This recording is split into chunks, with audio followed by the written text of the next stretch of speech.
My name is Paloma Lennox, and I was 25 the morning I learned exactly what it looks like when your family liquidates your future. I work as a medical records specialist at a clinic in Phoenix. My job is reading digital logs and cross-referencing consent forms.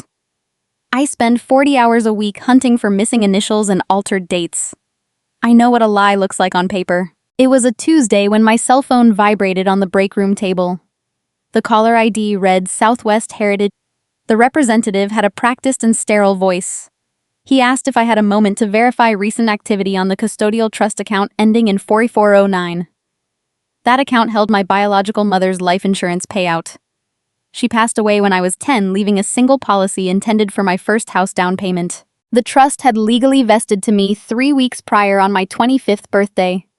I had not touched a single cent. The representative told me they had flagged a series of high-velocity withdrawals over the past 21 days. 6 cashier's checks were issued in person at the Camelback branch. The withdrawals totaled $92,000. My current available balance was $412. I sat in the break room with a cooling cup of coffee and listened to a stranger tell me that my mother's entire legacy was gone. I did not scream. Years of surviving my stepmother Bianca and her covert household wars had burned the panic response right out of me. What I did next put a federal lock on my stepmother's entire life and ended my family as I knew it. Welcome to Fluffy Revenge, where quiet women stop playing the victim and family secrets meet the harsh daylight. Tell me your age and where you are listening from in the comments, and be sure to subscribe. I did not hang up the phone. I asked the representative to email the withdrawal slips to my secure work address immediately. The notification pinged on my monitor a minute later. I opened the attachment and stared at 6 scanned documents. The thief had not been some anonymous hacker operating from a dark web server. Someone had walked straight through the glass doors of my local bank branch and asked for my money. I zoomed in on the endorsement lines. The signature on the dotted line was a crude and rushed attempt at tracing my name. But the letter L in Lennox gave the entire game away. It possessed a distinctive theatrical loop. It was an exact match to the handwriting my stepmother Bianca used to sign passive-aggressive birthday cards. She had not just stolen my money. She had walked into a federally insured bank and committed felony identity theft. My pulse settled into a slow and measured rhythm. I did not need to cry. I needed to print the evidence, and I needed to take a drive. I clocked out for my lunch break at exactly noon. The Arizona heat hit me like a physical wall the second I stepped out of the clinic doors, baking the asphalt of the parking lot and shimmering invisible waves over the hoods of the parked cars. I unlocked my 8-year-old sedan and steered it toward the Camelback branch of Southwest Heritage Bank. I kept the radio off during the drive.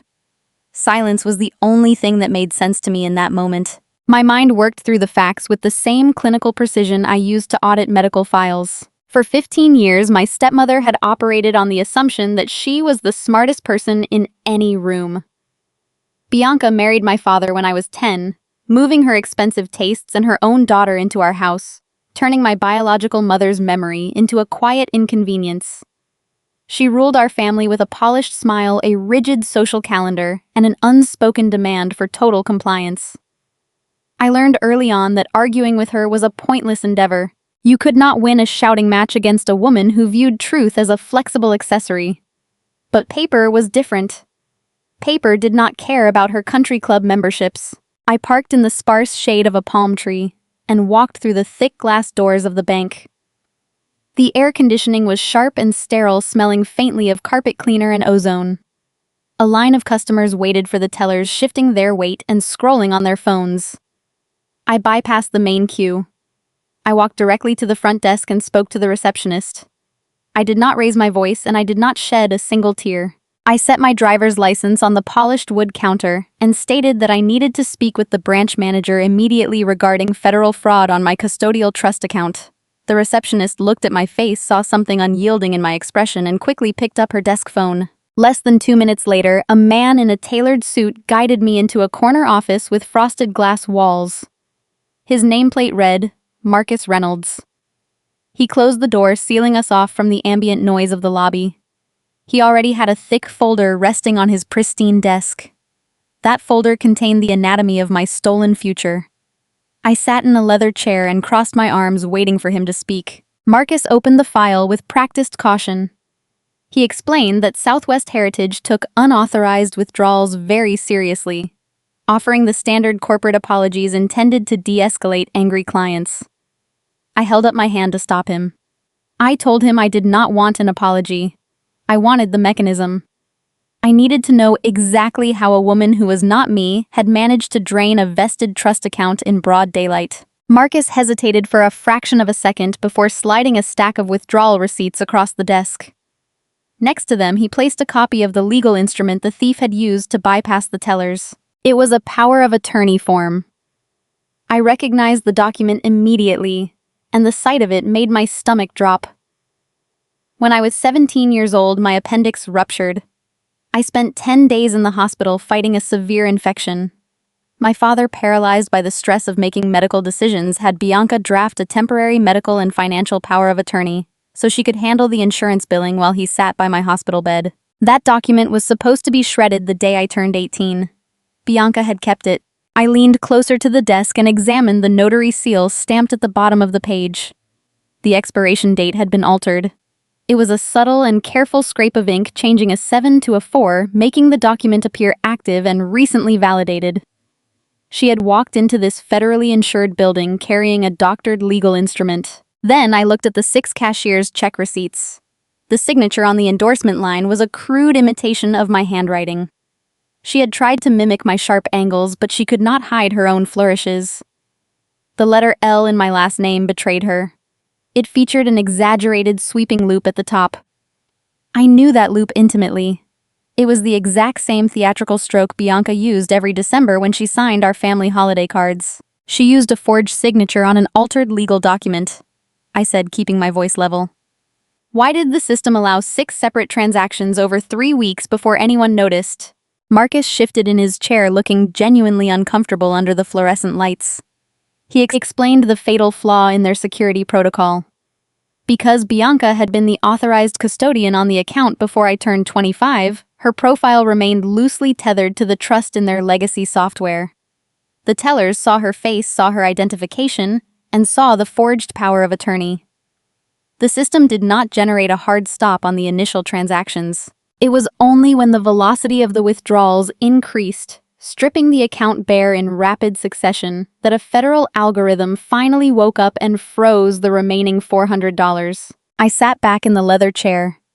The magnitude of what Bianca had done settled over me. This was not a simple family dispute. This was not a stepmother overstepping her bounds or borrowing money without asking. Under the strict financial laws of Arizona, altering a notary seal and forging a signature to drain a trust fund constituted severe felony identity theft. She had crossed state banking lines. She had committed wire fraud. Bianca had built her entire identity on being an untouchable pillar of the Scottsdale elite. She hosted charity galas and judged her neighbors for wearing the wrong brands. Yet she had risked a mandatory minimum prison sentence just to access my cash.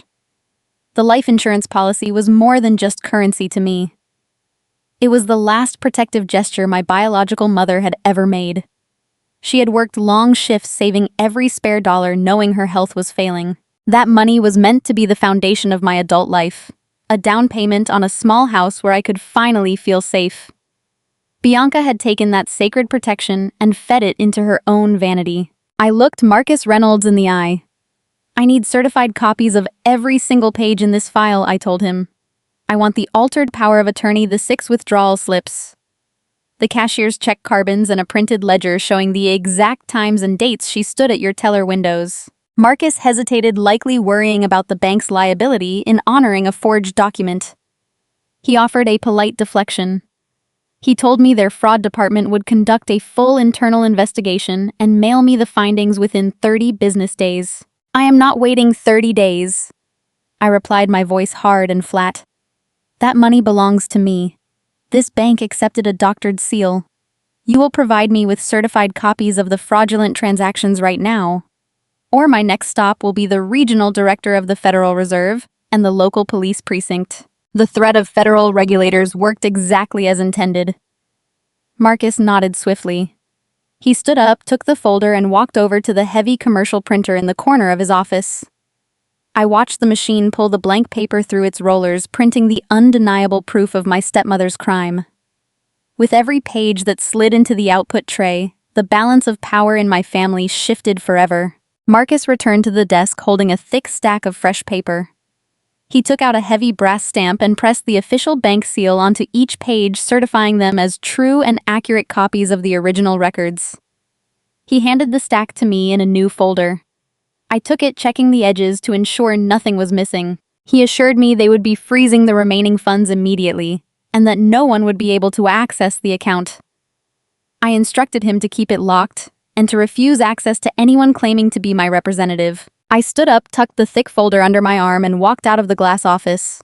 I crossed the lobby with steady steps, feeling the gaze of the bank employees on my back. I pushed through the front doors and stepped back into the blistering afternoon sun. I sat in the driver's seat of my sedan and placed the certified copies on the passenger seat.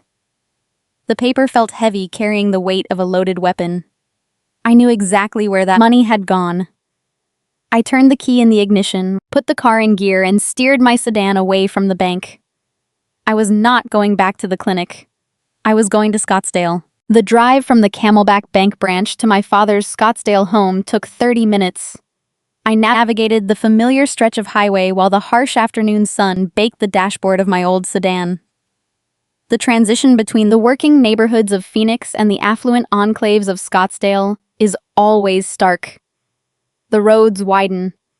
The median strips fill with lush, water-intensive landscaping that defies the harsh desert climate. My father purchased his sprawling stucco estate during a highly prosperous era of his consulting career. It featured a terracotta roof, a pristine circular driveway, and a heavy carved wooden door. I moved out of that house the exact week I turned 18. I had been desperate to escape the suffocating grip of Bianca and her endless social climbing. She had spent the last 15 years methodically erasing every trace of my biological mother from those rooms, replacing old family photographs with curated abstract art and expensive imported vases. My father allowed this erasure to happen because maintaining peace with Bianca was always his highest priority. He preferred a quiet house built on resentment over a loud house built on truth. I learned to navigate his cowardice long before I learned to navigate her cruelty. I turned onto their quiet cul-de-sac and found the circular driveway jammed with commercial delivery vans. I parked my car on the street, tucked my heavy purse containing the certified bank documents under my arm, and walked up the paved path. I did not pound my fists against the carved wooden door. I simply turned the brass handle and let myself in. Stepping into the foyer felt like walking into a chaotic staging ground for high-status social warfare. The centralized air conditioning blasted against my skin, carrying the overwhelming scent of fresh eucalyptus and hot steam. Bianca was treating her daughter's impending 15th birthday like a royal coronation. In our specific Arizona circle, a quinceañera functioned as a rigid indicator of your exact rank in the neighborhood hierarchy. Bianca intended to claim the highest possible rank. Two men in matching gray uniforms were carefully guiding a reinforced rolling cart over the threshold. On top of the cart sat a custom ice sculpture. It was carved into a towering ornate crown. The name Marisol was etched deeply into the thick frozen base.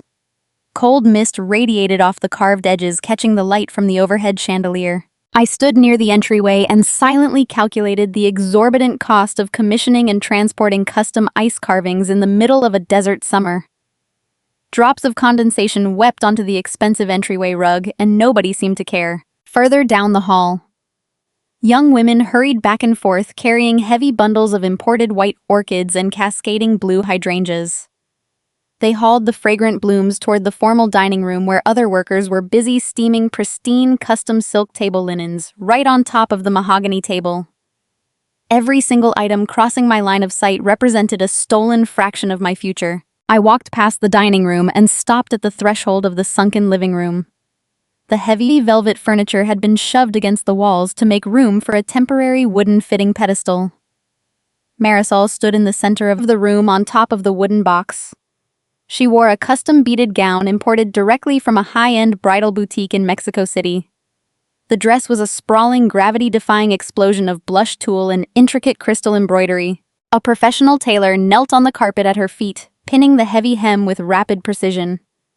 Bianca had casually mentioned during a previous dinner that the dress alone cost $12,000. Marisol twirled slowly on the pedestal, admiring her reflection in the large, ornate mirror leaning against the wall. She complained that the sequins scratched her arms and demanded the tailor find a way to soften the edges. She possessed the oblivious entitlement of a child who had never once been told the word no. She had no idea she was wearing a felony. I stood in the doorway wearing my sensible blue clinic scrubs and rubber-soled work shoes.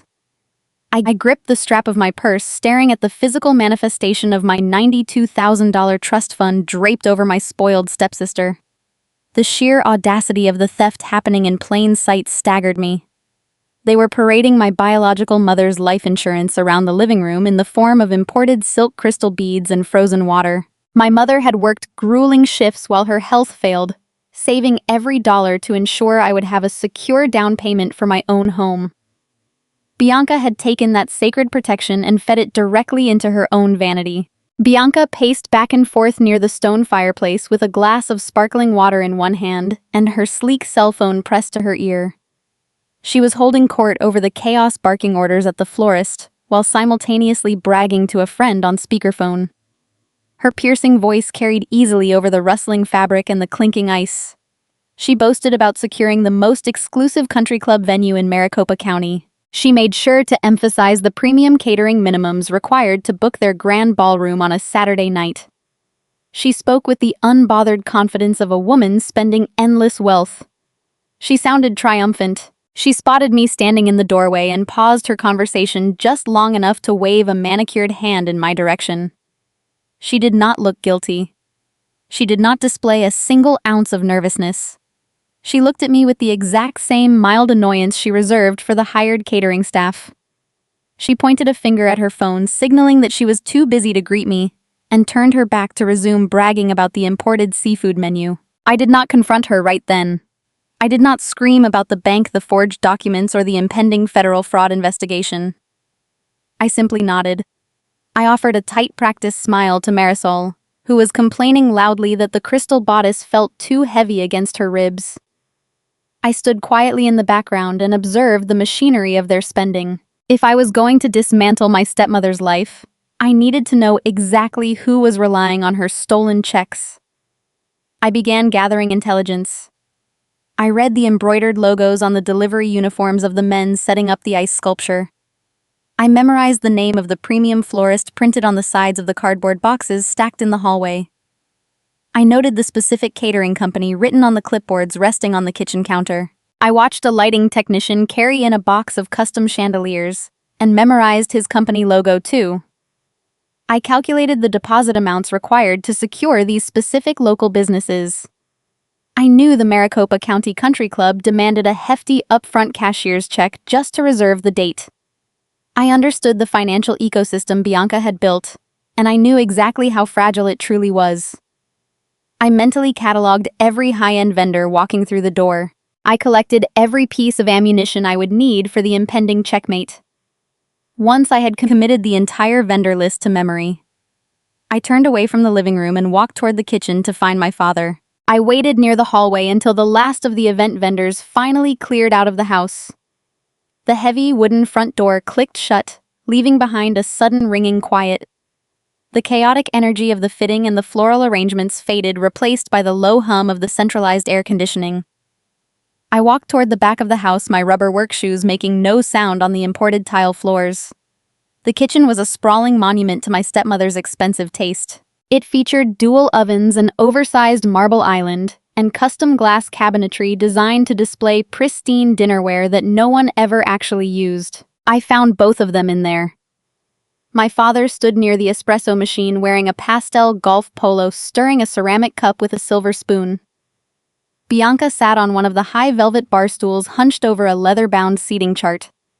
She was using a gold pen to cross out names and rewrite them, muttering to herself about who belonged at the premium tables near the dance floor. I walked up to the marble island. I unzipped my heavy purse and pulled out the manila folder. I did not slam it down. I did not cause a scene. I simply opened the cover and extracted the certified bank copies Marcus Reynolds had printed for me an hour earlier. I placed them flat on the cool marble surface, arranging them in a neat row. The 6 cashier's check receipts sat next to the revoked power of attorney form. The brass certification stamps gleamed under the recessed ceiling lights. My father looked up from his coffee. He saw the bank logos on the documents and his face instantly lost its color. He set his spoon down on the counter with a quiet rattle. Bianca finished writing a name on her chart, capped her gold pen, and finally looked up at me. I pointed to the forged signature on the first receipt. Where is my mother's money? I expected a flicker of panic. I expected denial, or perhaps a sudden excuse about a bank error. Bianca provided none of those things. She looked at the forged withdrawal slips, then looked at my face, and she did not flinch. She picked up her glass of sparkling water, took a slow sip, and sighed. It was the heavy, burdened sigh of a parent dealing with an unreasonable child who had just interrupted a very important dinner party. "Paloma, you need to lower your voice," Bianca said, smoothing a non-existent wrinkle from her silk blouse. "You are acting frantic over a temporary situation. We borrowed the funds. We were always going to tell you about it once the party was over and things settled down." I stared at her, letting the sheer audacity of her phrasing hang in the sterile kitchen air. She had bypassed federal security measures, altered a legal document, and drained $92,000, and she was categorizing the felony as a temporary loan. "You forged my signature," I said, keeping my tone perfectly level. "You used a revoked medical document to empty a vested trust account. That is not borrowing. That is identity theft." Bianca rolled her eyes, annoyed by my adherence to the law. She leaned forward, resting her manicured hands on the marble island, and deployed a masterclass in performative martyrdom. She began to spin a narrative where she was the victim of cruel circumstances, forced into a corner by financial hardship. She explained that my father's consulting business had taken a significant hit over the past 8 months. He had lost 2 major corporate contracts and their liquid savings had dried up. "We are stretched incredibly thin right now," Bianca said, her voice dripping with forced sincerity. "Marisol has been dreaming of this quinceañera since she was a little girl. Do you have any idea what it would do to her if we canceled the venue 3 weeks before the date? It would destroy her. And it would permanently ruin our social standing in this community. People talk, Paloma. If we bounce a catering check, we become pariahs. Your father would never secure another consulting client in Scottsdale again." She was attempting to use the quinceañera as an impenetrable cultural shield. In her mind, the party was not just a celebration of her daughter turning 15. It was a mandatory networking event, a vital pillar of their neighborhood hierarchy. She believed that maintaining the illusion of their wealth justified stealing my actual wealth. "Family helps family, Paloma," Bianca said, tilting her head and offering me a tight, sympathetic smile. "We are supposed to rely on each other during difficult seasons. We needed the cash to secure the vendors, and you had a stagnant account just sitting there doing nothing. We will pay you back eventually once your father's next quarter bonus is clear. You are making a tragedy out of a simple family favor." She was treating a devastating financial crime like a borrowed sweater. I turned my attention away from the woman who had robbed me. I looked across the kitchen at the man who was supposed to protect me. My father stood frozen near the espresso machine. When I was a little girl, he used to be a sharp, decisive man. Now he looked hollowed out, worn down by years of funding his wife's vanity and avoiding her wrath. He had traded his integrity for a quiet house, and the cost of that peace was his firstborn daughter's future. "Dad," I said. My voice cracked slightly on the word, betraying a fraction of the heartbreak I was trying to suppress. "You let her take the life insurance. You let her take the only thing my mother left me." I waited for him to step forward. I waited for him to defend me, to demand that Bianca return the funds, or to at least offer a genuine apology for failing me so profoundly. My father refused to make eye contact. He lowered his chin and studied the grout lines in the expensive floor tiles. He shifted his weight from one foot to the other, looking like a cornered animal desperate for an exit. "Paloma, please," my father muttered, his voice barely rising above a whisper. "Your sister is under a lot of pressure with this event. You are an adult now. You should be generous to her. We are going to make it right down the road. Just let it go for now. Making a fuss about this is only going to cause drama, and I cannot handle any more drama this week. The betrayal was total, finalizing the death of a bond I had spent 15 years trying to preserve. He knew about the forgery. He knew about the theft. He had weighed the value of my mother's legacy against the discomfort of arguing with his wife, and he had chosen his own comfort. He would rather subsidize his toxic marriage with my life savings than admit to his country club friends that he was struggling financially. I realized in that exact moment that I was not a daughter in this house. I was merely a financial resource they felt entitled to harvest whenever their curated lifestyle required an injection of cash. I had spent years walking on eggshells trying to earn a place in a family that viewed me as a convenient emergency fund. I did not argue with him. Arguing with a coward only validates their delusion that there are two equal sides to the story. I reached out and gathered the certified bank copies from the Marble Island. I stacked the 6 withdrawal slips on top of the altered power of attorney form. I placed the documents back into my manila folder and closed the cover. I slid the folder into my heavy purse and zipped it shut. Bianca watched me looking visibly relieved. She mistook my silence for submission. She assumed her lecture on family loyalty had worked, just as her lectures always worked on my father. She took another sip of her sparkling water and picked up her gold pen, turning her attention back to the seating chart. I did not say goodbye. I turned around and walked out of the kitchen, down the long hallway, and out the heavy carved wooden door. I stepped into the blinding Arizona sun, leaving them to their borrowed ice sculptures and their stolen silk linens. They thought the conversation was over. They had no idea I was walking away to ensure they never spent another peaceful night in that house again. The drive back to my apartment offered a stark transition from the manicured lawns of Scottsdale to the dense, practical grid of my working-class neighborhood. I rented a modest one-bedroom unit on the second floor of a beige stucco complex. It possessed no marble islands and no imported silk linens. It held only the things I had earned with my own paychecks. I unlocked the deadbolt and stepped into the quiet space, tossing my keys onto the entryway table. I placed the manila folder containing the certified bank records right in the center of my small dining table. The folder looked heavy and permanent against the cheap laminate wood. I walked into the kitchen to pour a glass of cold water. I needed a moment of stillness to process the reality of my father looking at the floor, while my stepmother confessed to felony identity theft. I took one sip before the screen of my cell phone lit up on the counter. A sharp notification chime broke the silence. Then a second chime sounded. Then a third. Soon the device vibrated with a relentless rhythmic urgency dancing across the granite countertop. I picked up the phone. The screen displayed a flood of incoming messages. Bianca had not wasted a single second.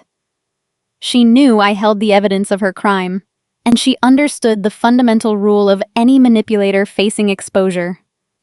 Whoever tells the story first controls the narrative. She had dispatched a group text to a vast network of our extended family and close friends. The recipient list included my aunt's uncle's cousins and the prominent figures from my father's social circle. I scrolled up to read the initial message. Bianca did not mention a trust fund. She did not mention forged signatures, altered notary seals, or bank fraud. Instead, she painted a vivid portrait of her own suffering. The message detailed how I had supposedly stormed into their homes, screaming and demanding cash they did not have. Bianca claimed I was being bitter and financially abusive toward my father during an incredibly stressful season. She painted him as a hard-working patriarch, driven to exhaustion, while framing me as an ungrateful daughter, attempting to squeeze them for money on the eve of a sacred celebration. I read the words twice, marveling at the sheer precision of her lies. She was setting a trap. By framing my visit as an extortion attempt, she ensured that any future claims I made about stolen money would sound like the ravings of a greedy child. Before I could even process the text thread, a notification popped up from Facebook. Bianca had tagged my father in a new public status update. I tapped the alert and opened the application. There it was, resting at the top of my feed, a masterpiece of performative martyrdom. The post featured a candid, high-resolution photograph of Marisol looking stressed but beautiful in her expensive fitting gown. Above the image, Bianca had typed a lengthy, tearful paragraph about the hidden heartbreak of family division. She lamented the pain of older siblings who abandoned their heritage and refused to support their family through vital cultural traditions. She wrote eloquently about the sacrifices parents make, urging her followers to pray for households dealing with toxic, jealous relatives who try to sabotage joyous milestones. She never used my name. She did not need to. The implication hung heavy and undeniable. I was the jealous older sister, enraged by the attention showered on the younger sibling trying to ruin a beautiful girl's big day out of sheer spite. In our specific Arizona community, a quinceañera functions as far more than a birthday party. It stands as a sacred, almost untouchable cultural milestone. It represents heritage, family unity, and social arrival. Bianca was weaponizing those exact values. She was using the quinceañera as an impenetrable shield. In the eyes of our community, anyone who threatened the peace of such a significant event automatically became the villain. She had wrapped her felony inside a cultural tradition, daring me to attack it. The social machinery mobilized against me with staggering speed. The comment section under the Facebook post exploded. Family friends left heart emojis and paragraphs praising Bianca for her grace under pressure. Women from her charity committees commented about how difficult, ungrateful stepchildren could be. Relatives typed out prayers for my father's health and asked God to soften my supposedly hardened heart. Then the direct messages began pouring in. The group text splintered into a dozen private conversations. My phone buzzed in my palm like a trapped hornet. Cousins I had played with as a child sent paragraphs asking how I could be so cruel to my own father. Family friends sent passive-aggressive notes suggesting I seek therapy for my deep-seated resentment. I pulled a wooden chair away from the dining table and sat down. The late afternoon sun filtered through the cheap horizontal blinds of my apartment, casting long, striped shadows across the manila folder. I watched the notifications pile up on my screen. The red badge indicating unread messages climbed past 40, then 50, then 60. Each chime felt like a distinct betrayal. These were people who had watched me grow up. These were aunts who had baked cookies for my elementary school bake sales. These were uncles who had attended my high school graduation. Bianca had managed to turn all of them against me in the span of an hour, with a few taps on her smartphone keyboard. The psychological warfare was brilliant. Bianca knew that defending myself would only make me look frantic and unhinged. If I replied to the group text claiming she stole $92,000, I would sound exactly like the bitter, money-hungry saboteur she had just described. If I posted the bank documents on Facebook, it would be viewed as a tacky, desperate escalation, confirming her narrative that I was trying to publicly ruin a 15-year-old girl's celebration. My thumb hovered over the digital keyboard. A fierce, burning instinct urged me to fight back. I wanted to type the truth. I wanted to hit reply all and expose the forged power of attorney.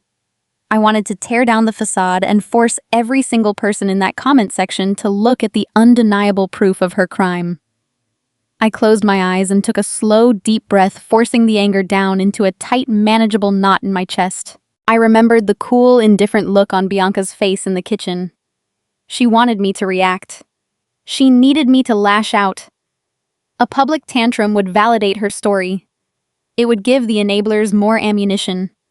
It would muddy the waters, turning a clear-cut case of federal bank fraud into a messy, subjective family feud. Bank investigators and police detectives hate getting involved in domestic drama. If I engaged in a digital shouting match, I would be handing my stepmother the exact cover she needed to escape the law. I set the cell phone face up on the table next to the folder. I did not type a single letter. I did not attempt to defend my character. I did not reply to any of the relatives demanding an apology. Sitting alone in my modest kitchen, I realized a fundamental truth about dealing with people like Bianca. You cannot out-narrate a narcissist on their home turf. They have spent decades building a network of loyal supporters who are conditioned to believe their version of reality. Their infrastructure is designed to repel the truth. If you want to survive, you do not engage in a public relations battle. You do not ask their supporters for understanding or empathy. You simply destroy the infrastructure that funds their lies. The screen of my phone lit up again. The caller ID flashed. It was not a text message this time. It was a direct phone call from my father's eldest sister. The social smear campaign was shifting from public posts to direct confrontation, and the enablers were preparing to strike. The screen of my cell phone illuminated the dim kitchen, flashing with the name of my father's eldest sister. I did not pick it up. I sat perfectly still at my cheap laminate dining table and watched the incoming call timeout rolling over to the automated answering service. A minute later, a transcription notification appeared on my screen. The social smear campaign was shifting from public posturing to direct confrontation, and the enablers were moving in to enforce the family order. Aunt Carmen considered herself the supreme authority on our family hierarchy. She lived in a sprawling ranch house in Mesa and viewed loyalty to the patriarch as the highest possible virtue regardless of the truth. She had never been fond of my biological mother, finding her too quiet and too humble. When Bianca entered the picture, Carmen embraced her instantly. Bianca knew how to host a proper dinner party, wore the right designer labels, and never challenged Carmen's unsolicited advice. For 15 years, Aunt Carmen had served as Bianca's most reliable foot soldier. I tapped the screen and pressed play on the voicemail. Carmen's voice filled my small apartment, sharp and vibrating with self-righteous fury. She did not ask for my side of the story. Enablers never ask for the truth because the truth requires them to take difficult and uncomfortable actions. Instead, she launched into a blistering lecture, her tone thick with disgust. She called me a spoiled, Americanized brat who had lost all respect for her elders. According to Carmen, true family unity required personal sacrifice, and my supposed refusal to pitch in for Marisol's celebration proved I was hopelessly selfish. She accused me of turning my back on my heritage and prioritizing my own greed over the happiness of a 15-year-old girl. She ended the recording by demanding I drive back to Scottsdale, get on my knees, and apologize for ruining my father's peace during such a stressful week. The digital assault did not stop with Carmen. The morning sun crept higher, casting harsh light across my apartment walls, and the notifications continued to pour in like a coordinated military strike. My cousins, the same girls I had shared secrets with during long summer nights in our childhood, transformed into Bianca's loyal enforcers. Their text messages appeared on my lock screen in rapid succession. They demanded to know what I had done to upset the household. One cousin accused me of trying to make Marisol's special day all about my own lingering childhood trauma. Another told me I was sick in the head for terrorizing a woman who had graciously raised me. They texted in paragraphs demanding I issue a formal apology to Bianca for causing so much unnecessary drama right before the venue deposits were due. I sat at my table and absorbed the incoming barrage. The contrast between my reality and Bianca's was staggering. I was sitting entirely alone in a cramped apartment, staring at a manila folder that held the undeniable proof of a felony. I was cut off from my entire support system, exiled by my own blood, and painted as a ruthless aggressor. Meanwhile, the woman who had forged a legal document to drain my life savings was currently being swaddled in comfort. Through the grapevine of the family group chat, I could see photos being shared by various relatives. Neighbors were dropping off baked goods, expensive floral arrangements, and hot casseroles at the Scottsdale house to comfort Bianca. They were treating her like a fragile martyr who had barely survived a cruel, unprovoked attack from an unhinged stepdaughter. The social machinery was working exactly as Bianca had designed it. The urge to defend myself clawed at the back of my throat. It is a deeply human instinct to want to scream the truth when you are being buried under a mountain of lies. I wanted to take clear photographs of the forged bank receipts and text them directly to Aunt Carmen. I wanted to ask my cousins how they would feel if someone stole their future house down payment to buy custom ice sculptures and imported silk linens. But my training in the medical records department kicked in, overriding the emotional panic. I knew how to handle disputed claims and hostile audits. You never argue with a hostile party without your documentation fully secured and validated by a higher authority. I understood that arguing with enablers is a profound waste of breath. They do not want the truth. They want the boat to stop rocking. They want the victim to quietly accept the abuse, so they do not have to confront the predator sitting at the head of their dinner table. I stood up from the dining chair and walked over to my laptop. I opened a new browser window and logged into a secure encrypted cloud storage drive. I created a master folder and titled it Incident Timeline. I did not post a single receipt on social media. I did not defend myself in the group chat. I maintained a chilling, deliberate silence. Instead of fighting back, I began to meticulously archive every piece of incoming harassment. I took high-resolution screenshots of Bianca's tearful social media posts, capturing the timestamps and the flood of supportive comments from her wealthy friends. I exported the blistering voicemail from Aunt Carmen, saving the audio file with a precise date and time tag. I captured every single demanding text message from my cousins, ensuring their phone numbers were clearly visible in the image files. This was no longer just a messy family feud. Bianca was actively mobilizing a network of people to intimidate me into silence. In the eyes of the law, a coordinated campaign of social harassment designed to suppress a victim of financial fraud carries heavy consequences. Every angry voicemail and accusatory text message was another brick in the wall I was building around my stepmother. She thought she was winning a neighborhood popularity contest. She had no idea she was handing me a documented trail of witness intimidation. My silence seemed to infuriate them even more. When a manipulator expects a screaming match, your refusal to engage deprives them of their necessary fuel. By noon, the tone of the text messages shifted from angry demands to desperate provocations. They wanted me to lash out. They needed me to look crazy to validate the story Bianca had planted in their minds. I ignored all of it. I sat in the quiet of my apartment, sipping cold water, dragging and dropping digital files into my secure vault. I was building an airtight timeline of her desperate attempts to silence me through social intimidation. The trap was being set piece by piece, and the people marching into it were doing all the heavy lifting themselves. By the time the late afternoon rolled around, the frantic barrage of messages from the extended family began to taper off, replaced by an uneasy and watchful quiet. They had fired their best shots, and I had simply absorbed them without making a sound. The digital silence stretched on for hours, filling my apartment with a heavy tension.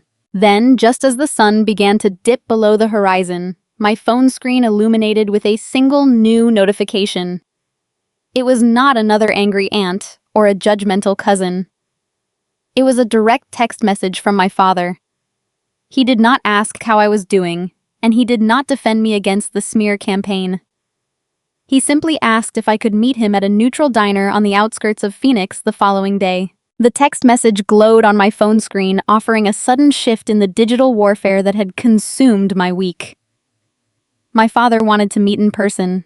He suggested a diner on the dusty northern outskirts of Phoenix, a place far removed from his manicured Scottsdale bubble. The timing of his request was highly specific. We were exactly 3 days away from the lavish country club event. A small, stubborn fraction of my heart hoped he was reaching out to apologize. I wanted to believe that the man who had taught me how to ride a bicycle had finally found his conscience. But the analytical side of my brain, trained to read discrepancies in medical logs, knew better. I grabbed my car keys and drove toward the desert edge. The diner looked like a forgotten relic. Faded neon tubing hummed above the entrance, casting a weak red glow against the peeling stucco exterior. Inside, the air conditioning rattled loudly, circulating the smell of burnt coffee and frying oil. I found my father sitting in a corner booth upholstered in cracked brown vinyl. He wore a crisp button-down shirt, but the garment could not hide the exhaustion radiating from his posture. When I was a child, David Lennox stood tall, acting as a decisive consultant who commanded respect from his peers. After 15 years of managing Bianca and her endless demands for luxury, he looked hollow. His shoulders stooped, and his eyes carried the nervous energy of a man navigating a minefield blindfolded. I slid into the booth across from him. The Formica tabletop felt sticky under my forearms. A waitress wearing a stained apron approached and poured 2 mugs of bitter black coffee without asking for our preference. Neither of us reached for the sugar packets sitting in the plastic tray. We sat in silence for a long moment, listening to the clatter of silverware echoing from the kitchen. He stared at his ceramic mug, running his thumb along the thick rim. He did not ask how I was holding up under the barrage of digital harassment from our relatives. He did not offer a single word of comfort regarding the vicious lies his wife had published online for everyone to read. Instead, he cleared his throat and delivered the ultimate confirmation of his weakness. He leaned forward, lowering his voice as if someone might overhear us over the rattling air conditioning unit. He begged me to just let the situation go. He used those exact words. He asked me to drop the inquiries, walk away from the certified bank documents, and allow the celebration to proceed without any further disruptions. I kept my expression neutral, though my chest tightened with a sharp, heavy ache. I asked him a direct question. I needed to know the exact timeline of his complicity. I asked when he realized his wife had utilized the revoked medical paperwork to drain my trust fund. My father finally raised his head, and the truth spilled out of him in a rushed, pathetic whisper. He admitted he knew about the theft before she even walked into the bank branch. He confessed that their financial situation was far worse than he had ever let on. His consulting contracts had dried up months ago, leaving them drowning in high-interest debt just as the exorbitant vendor deposits became due. Bianca had panicked. She presented him with a devastating ultimatum. If he did not secure the cash to fund her daughter's extravagant celebration, she would file for divorce. She promised to hire ruthless attorneys, take the Scottsdale estate, and ruin his reputation among their affluent peers. I listened to the confession while staring at his aging face. He was not a victim of a clever scheme. I was a willing participant. He had weighed the cost of his wife's wrath against the value of my future, and he had chosen his own temporary comfort. He allowed Bianca to forge my signature because standing up to her terrified him more than committing a felony. He chose his curated, miserable life over his own flesh and blood. He reached into his shirt pocket and pulled out a folded slip of paper. His hands trembled slightly as he smoothed it out and slid it across the sticky Formica table. It was a personal check written from his private account. I looked down at the numbers written in blue ink. The amount was $500. My father looked at me with desperate, pleading eyes. He promised this was a good faith gesture. He swore he would pay me back a little bit every single month, squeezing cash from his few remaining client retainers as long as I promised not to cause a scene. He begged me not to contact the authorities or return to the bank branch. He wanted me to accept a slow, meager trickle of hush money to cover a $92,000 crime. I stared at the slip of paper resting on the table. The irony of the amount sickened me. $500 would not even cover the cost of the imported floral centerpieces currently sitting in his dining room. It would not pay for the custom ice sculpture weeping onto his expensive rug. It represented a pathetic, insulting fraction of my mother's legacy. My biological mother had worked through chronic pain to build that safety net. Now, the man who was supposed to guard that net was trying to buy my silence for the price of a cheap television. He was not trying to make me whole. He was asking me to subsidize his toxic marriage with my life savings. A profound sense of clarity washed over me. The anger that had been simmering in my chest since Tuesday morning evaporated, replaced by a cold and sharp detachment. You cannot save a person who actively prefers their chains. You cannot negotiate with someone who views your survival as an inconvenience. I did not yell. I did not flip the coffee mug or cause a public spectacle in the middle of the restaurant. I picked up the check by the corner and slid it smoothly back across the table, stopping it inches from his folded hands. I looked him directly in the eye, stripping away the last remnants of our familial bond. "You aren't protecting your family, Dad," I said, my voice ringing with devastating calm. "You're just funding your own hostage situation." His jaw went slack. The brutal honesty of the statement hit him like a physical blow. He opened his mouth to protest, to offer another hollow excuse, but no words materialized. He knew I was right. He was trapped in a prison of his own making, and he had tried to use my future to pay his ransom. I did not wait for him to recover his composure. I slid out of the vinyl booth and stood up. I left my coffee untouched. I walked down the narrow aisle of the diner, pushed through the heavy glass doors, and stepped back out into the sweltering desert heat. I did not look back to see if he was watching me leave, driving away from the neon sign. I felt a strange, buoyant lightness taking hold of my senses. The final tether to my past had been severed. My father had proven he would never protect me, which meant I no longer owed him any protection in return. I was fully detached. The social smear campaign, the angry voicemails, the pathetic bribery attempts no longer held any power over my emotions. They had exhausted their tactics, assuming I would eventually fold under the pressure of maintaining family harmony. They failed to realize that I no longer considered them family. They were simply a hostile entity holding my stolen assets. I merged onto the highway, pointing my sedan back toward the heart of the city. I bypassed my apartment complex entirely. The time for sitting in silence and gathering intelligence had passed. I had the certified bank copies, the digital archive of witness intimidation, and the clear admission of guilt from a co-conspirator. It was time to convert my evidence into a weapon.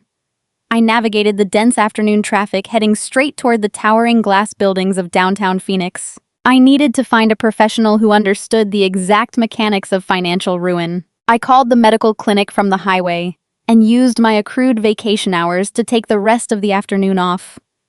My supervisor approved the request without asking questions. I merged onto the southbound lanes of the interstate, leaving the dusty edges of the city behind. The towering glass and steel structures of downtown Phoenix rose in the distance against the pale blue sky. I was no longer navigating the emotional quicksand of my father and his pathetic bribery attempts. I was operating on pure clinical momentum. I navigated the dense urban traffic and pulled into a subterranean parking garage beneath a sleek commercial high-rise. I rode the mirrored elevator up to the 24th floor. The reception area of Vargas & Associates featured dark hardwood floors and minimalist leather seating. Diego Vargas possessed a formidable reputation in Maricopa County. He did not handle messy divorces or simple contract disputes. He built his career dismantling white-collar criminals and holding financial institutions accountable for regulatory failures.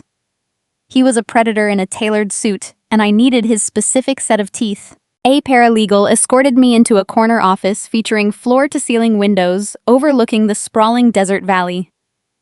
Diego sat behind a sprawling mahogany desk. He looked up from his computer monitor, observing my blue clinic scrubs and practical work shoes. Most potential clients who walked into his office arrived in a state of emotional distress, eager to pour out their familial grievances and beg for legal miracles. I did not sit down and cry. I did not ask him for a sympathetic ear. I unzipped my purse, pulled out the thick manila folder, and dropped it onto the center of his desk. The heavy thud of the paper hitting the polished mahogany echoed in the quiet room. "I am here to file a criminal fraud affidavit against my stepmother," I said, taking a seat in the chair opposite him. She forged a revoked medical document to steal $92,000 from a vested trust account. I have the certified bank records, the altered notary seal, and photographic proof of where the funds are currently being spent. Diego raised an eyebrow, his professional skepticism warring with sudden curiosity. He opened the manila folder and began to examine the contents. I had organized the paperwork with the same rigorous precision I applied to medical audits. The first page was the altered power of attorney form. I pointed out the scraped ink on the expiration date. The next 6 pages were the cashier's check receipts. I showed him the crude imitation of my signature and the unmistakable looping handwriting that belonged to Bianca. Next, Diego reviewed the bank statements, tracing the rapid velocity of the withdrawals that had ultimately triggered the automated federal freeze on the remaining $400. Finally, he turned to the glossy printouts I had generated at a local copy center. They were high-resolution screenshots of Bianca boasting on social media. There were photographs of the extravagant custom ice sculpture, the imported bridal gown, and her public declarations about booking the most exclusive country club venue in the county. Diego leaned back in his chair and studied my face. His demeanor shifted from standard professional courtesy to a quiet predatory respect. He realized I was not a wounded child seeking a mediator. I was a tactician handing him a fully loaded weapon. "Arizona financial laws are incredibly unforgiving," Diego explained, folding his hands over the stack of evidence. "Identity theft and wire fraud carry severe mandatory penalties. When a perpetrator uses a forged legal instrument to drain a vested trust, it transcends a simple misunderstanding. It is a clear and undeniable felony. Your stepmother left a perfect paper trail of her own guilt." He tapped his index finger against the printout of Bianca's social media post. He explained the true danger of the situation. He asked if anyone in the family had attempted to offer me a partial repayment or a hush money settlement.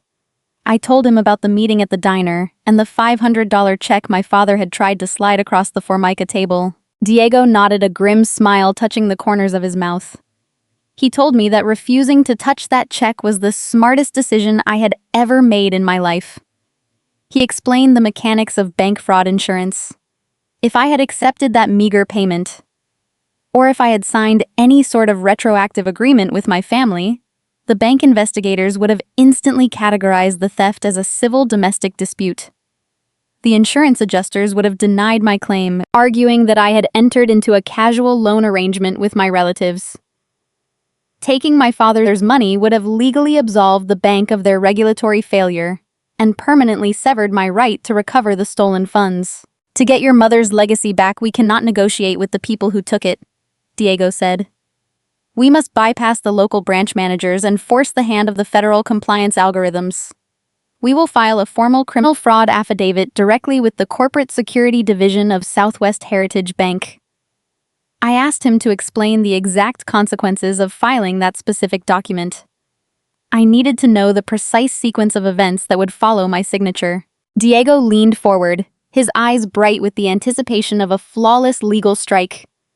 He detailed the immediate fallout. Signing the affidavit meant I was swearing under penalty of perjury that I did not authorize the transfers and intended to support a federal prosecution. Once the bank's corporate security division processed the sworn statement, their internal protocols would automatically initiate a total asset freeze, because the stolen funds had been commingled with the joint checking and savings accounts belonging to my father and stepmother. The bank would lock down their entire financial ecosystem to prevent further capital flight. Every debit card, every credit line, and every checking account tied to her social security number will be frozen. Diego explained, his voice smooth and deliberate. Direct deposits will be held in a state of limbo. Any outstanding checks she has written to her vendors will be instantly voided. She will not be able to buy a cup of coffee, let alone fund a country club gala. The financial ground beneath her feet will vanish. He opened a desk drawer and pulled out a fresh, crisp legal document. It was the standard fraud authorization form, requiring only my sworn signature to set the machinery into motion. He placed it on the mahogany desk and set a heavy brass pen next to the signature line. I looked at the document. I thought about the $12,000 dress covered in crystal embroidery. I thought about the custom ice sculpture weeping onto the expensive rug. I thought about my father sitting in a dusty diner asking me to sacrifice my own future to protect his fragile peace. They had built an entire empire of social status using bricks they had stolen from my foundation. I did not hesitate. I picked up the brass pen. The metal felt cool and heavy in my fingers. I signed my authentic original signature on the dotted line, pressing the ink deeply into the paper. Diego took the document, reviewed my signature, and affixed his own legal seal to the bottom corner. He picked up his desk phone and instructed his paralegal to transmit the encrypted file directly to the corporate fraud division at Southwest Heritage Bank. The paperwork was filed. The trap was set and the countdown to my stepmother's destruction officially began. I returned to the medical clinic the following morning, settling back into the sterile and predictable routine of digital audits and compliance checks. My desk felt like a quiet sanctuary compared to the intense legal machinery operating behind the scenes. Diego Vargas had transmitted the criminal fraud affidavit to the Corporate Security Division at Southwest Heritage Bank late Wednesday afternoon. I spent my Thursday shift reviewing insurance billing codes and verifying patient signatures, letting the rhythmic clicking of my keyboard ground me in reality. I knew large financial institutions operated on their own strict bureaucratic timelines, and I fully expected the fallout to take a few days to reach the Scottsdale estate. I underestimated the ruthless speed of federal banking algorithms. Less than 24 hours after Diego pressed send, the internal security team at the bank initiated their preliminary protocol. They flagged Bianca's primary checking account for a mandatory review, placing a temporary administrative hold on all outgoing transfers until the corporate office could verify the contested trust activity. That preliminary hold acted like a silent tripwire. Bianca must have logged into her mobile banking application to check her balances or pay a vendor, only to find a bold red alert staring back at her. The illusion of her untouchable wealth cracked in an instant. The Arizona sun was beginning its slow, blistering descent when I finished my shift and walked out into the employee parking lot. The heat radiating from the black asphalt was thick and suffocating, shimmering in visible waves over the rows of parked cars. I unlocked my weathered sedan, opened the driver's side door, and tossed my heavy purse onto the passenger seat. Before I could slide behind the wheel and pull the door shut, a sleek silver SUV sped into the parking lot, cutting recklessly across the painted lines. The vehicle skidded to a halt directly behind my rear bumper, intentionally blocking my car into the narrow parking space. Bianca stepped out of the driver's side door. The polished, unbothered Scottsdale hostess I had seen standing in the marble kitchen 2 days prior was gone. Her performative martyrdom had vanished, replaced entirely by frantic, cornered desperation. Her designer sunglasses were pushed up haphazardly into her highlighted hair, and her expensive silk blouse clung to her shoulders with nervous sweat. She marched toward my open car door, her high heels clicking sharply against the hot pavement. She did not bother with a greeting or a false pleasantry. She reached into her oversized leather purse and pulled out a single crisp sheet of paper. "You need to sign this right now," she demanded, her voice lacking its usual smooth condescension. Her tone was jagged, laced with a rising panic she could not entirely suppress. She thrust the paper toward my steering wheel, invading my personal space. "The bank is putting a ridiculous hold on my accounts. They are confused by the large transfers from the trust, and the branch manager said they just need a simple authorization on file to clear the final vendor payments for the party. The catering deposit is pending, Paloma. You need to fix this mistake immediately." I did not reach for the paper. I remained in the driver's seat and looked down at the document, trembling in her manicured hand. The bold heading at the top of the page read, "Gift Letter." My full legal name, my date of birth, and my old home address were already typed neatly into the blank spaces. A date line sat near the bottom of the page, right next to a bright yellow sticky note pointing directly to a signature field. The sheer audacity of the woman standing outside my car took my breath away. She had forged an expired medical document stolen. My future lied to our entire extended family and mobilized an army of enablers to harass me through text messages. Now, facing the immediate consequences of her own hubris, she assumed I was still naive enough to be bullied into submission. She thought a stern voice in a blocked parking space would override my common sense. Bianca misread my silent observation. She thought I was hesitating, weighing the social cost of refusing her. She leaned closer to my car window, changing her tactic from an outright demand to a hollow, manipulative negotiation. "Listen to me," she coaxed, trying to inject a note of maternal warmth into her ragged, desperate voice. "I know tensions have been high this week. If you sign this letter and help me clear up this misunderstanding with the tellers, I will make sure you are generously compensated for the inconvenience. Your father and I own a beautiful timeshare property in Cabo. We will put your name on the deed as repayment for the trust funds. You can use it every summer for your own vacations. Just sign the form so the country club gets their money tomorrow morning and we can put all this ugly drama behind us like a real family." I stared at the pre-filled form, dissecting the layers of her deception. My conversation with Diego Vargas echoed clearly in my mind. He had explicitly warned me about this exact maneuver. He told me that white-collar criminals often try to reclassify their thefts as domestic loans when they feel the authorities closing in. The document in her hand was not a simple administrative formality designed to clear a pending catering check. It was a calculated, lethal legal trap. If I took her gold pen and signed that gift letter, I would be legally declaring that the $92,000 was a willing and generous donation to her household. My signature would retroactively validate the forged withdrawal slips she had presented to the teller. It would instantly absolve Bianca of felony identity theft and wire fraud. The bank investigators would close their active file, viewing the entire situation as a resolved domestic dispute, rather than a federal crime. Signing that paper would permanently sever my right to recover my biological mother's life insurance payout. Furthermore, her proposed compromise was an insult wrapped in a scam. I knew how timeshares operate.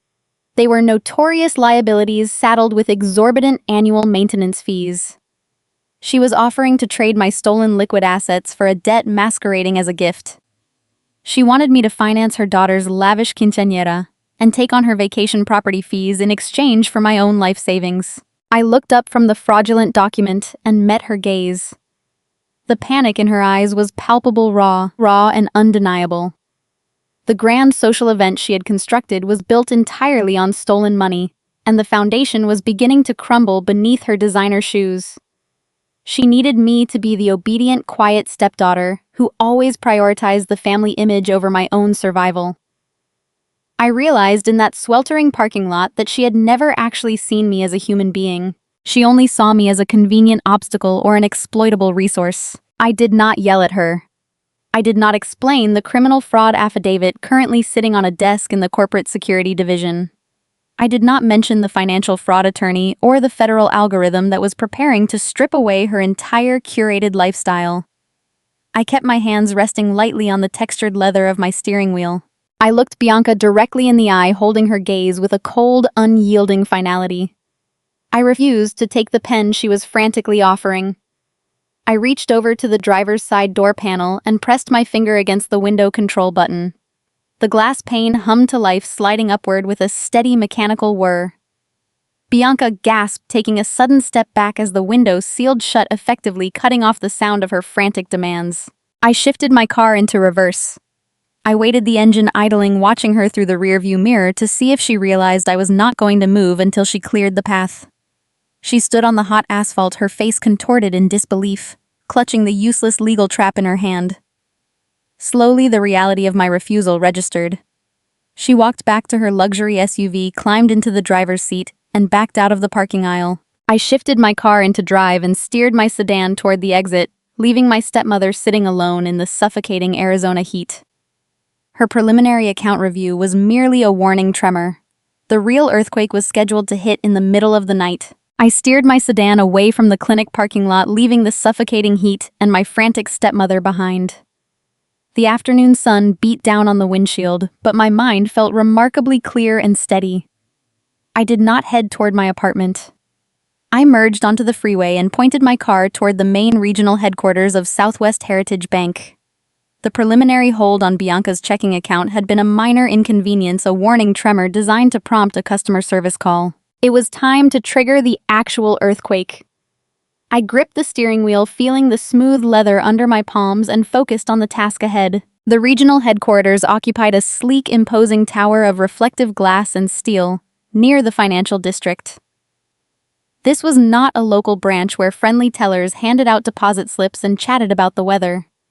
This building housed the corporate compliance officers, the risk management teams, and the federal fraud investigators. I parked in the subterranean visitor structure and rode the quiet mirrored elevator up to the 14th floor. The reception area was austere, decorated in muted gray tones and polished chrome. I approached the security desk and stated that I was there to submit a criminal fraud affidavit prepared by the law offices of Diego Vargas. A few minutes later, a woman in a dark navy suit escorted me through a set of secure double doors, requiring keycard access. She introduced herself as Elena Rostova, the lead investigator for the Regional Fraud Division. Her office lacked the comfortable armchairs and warm lighting of the branch manager I had met on Tuesday. It looked like a tactical command center filled with dual monitors, stacked file boxes, and stark fluorescent lighting. Elena did not offer me coffee or pleasantries. She operated with the crisp, efficient demeanor of a professional who spent her days dismantling complex financial crimes. I unzipped my purse and handed her the thick, notarized document Diego Vargas had drafted. Elena placed the affidavit on her desk and read through the pages with sharp, focused attention. She noted the official seal from my attorney. By submitting this specific sworn statement, I was legally declaring under penalty of perjury that I had never authorized the withdrawal of my trust funds. I was formally stating my intent to press federal charges and support a full criminal prosecution against the perpetrator. The matter was officially out of my hands and into the jurisdiction of federal banking regulations. Elena looked up from the document and folded her hands over the desk. She explained the exact sequence of events that would follow my signature. When Bianca deposited the stolen cashier's checks, she made a fatal tactical error born of sheer arrogance. She did not open a separate, isolated account to hide the money. She deposited the stolen funds directly into the primary joint checking and savings accounts she shared with my father. Those accounts held their everyday spending money, their mortgage auto payments, and their credit card reserves. By mixing the stolen $92,000 with their legitimate income, she had legally tainted every single dollar they possessed. In the eyes of the federal government, commingled assets tied to an active felony fraud investigation represent an unacceptable liability. Elena informed me that the preliminary administrative hold placed on Bianca's profile would be upgraded to a total systemic freeze. Financial institutions face enormous regulatory fines if they allow fraudulent funds to circulate through the banking system. Because of this strict liability, the bank does not rely on human intervention or customer service overrides to secure the compromised accounts.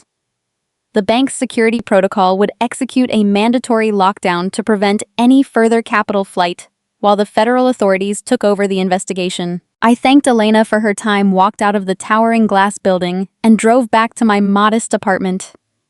The evening stretched out before me, quiet and unremarkable.